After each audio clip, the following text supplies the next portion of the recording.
Hello.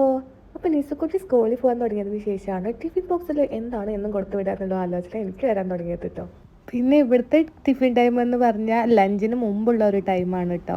അപ്പോൾ ഇന്ന് ഞാൻ ഹോം മെയ്ഡ് നഗറ്റ്സ് ആട്ടോ അവൾക്ക് കൊടുത്തു വിടുന്നത്. അതിന് വേണ്ടിയിട്ട് കുറച്ച് ബ്രെഡ് സ്ലൈസ് ചെയ്ത് അത് പൊടിച്ചിട്ടുണ്ട്. അതിൽ നിന്ന് കുറച്ച് ബ്രെഡ് മാറ്റി വെക്കണം, ലാസ്റ്റ് ആവശ്യമുണ്ട്.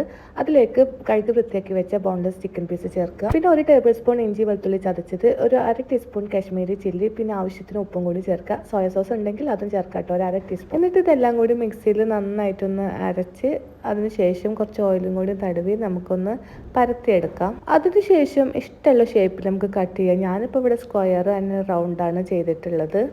എന്നിട്ട് അടുത്ത സ്റ്റെപ്പ് ഒരു എഗ്ഗ് എടുക്കുക. അതിലേക്ക് കുറച്ച് ഉപ്പ് അതുപോലെ കുറച്ച് മൈദയും കൂടി ചേർത്ത് നന്നായിട്ട് ബീറ്റ് ചെയ്യുക. എന്നിട്ട് ചിക്കൻ മിക്സ് എഗ്ഗിൽ ടിപ്പ് ചെയ്തിട്ട് ബ്രെഡ് ക്രംസിൽ കോട്ട് ചെയ്തെടുക്കുക. അങ്ങനെ എല്ലാതും അങ്ങനെ ചെയ്തിട്ടുണ്ട് കേട്ടോ. ഇത് നമുക്ക് ഫ്രീസ് ചെയ്ത് സൂക്ഷിക്കാം കേട്ടോ. അപ്പോൾ ഞാനിതെല്ലാം കൂടി ഇപ്പോൾ ഫ്രൈ ചെയ്യുന്നില്ല, ആവശ്യത്തിന് എടുക്കുന്നുള്ളൂ. ബാക്കിയെല്ലാം ഒരു കണ്ടെയ്നറിലാക്കിയിട്ട് ഫ്രീസറിൽ വെക്കുകയാണ്. ഒരു 1 മന്തിൽ കൂടുതൽ ഇതിങ്ങനെ ഇരിക്കും കേട്ടോ. ഇങ്ങനെ ആകുമ്പോൾ നമുക്ക് ആവശ്യത്തിനനുസരിച്ചിട്ട് ഫ്രൈ ചെയ്തെടുത്താൽ മതിയല്ലോ. അപ്പോൾ ഇതാ ബാക്കിയുള്ളത് ഞാൻ ഫ്രൈ ചെയ്യാണ്. നല്ല ചൂടായ ഓയിലിലേക്ക് ഇതിട്ട് കൊടുത്തിട്ടുണ്ട്. അപ്പോൾ ഇതാ നമ്മൾ ചിക്കൻ നഗറ്റ്സ് റെഡി ആയിട്ടുണ്ട്. അപ്പോൾ ഇന്നത്തെ നിസ്ബക്കുട്ടിയുടെ ടിഫിൻ റെഡി ആയിട്ടുണ്ട്. അപ്പോൾ ഈ വീഡിയോ ഇഷ്ടപ്പെട്ടെങ്കിൽ എല്ലാവരും ഒന്ന് ലൈക്ക് ചെയ്യുക.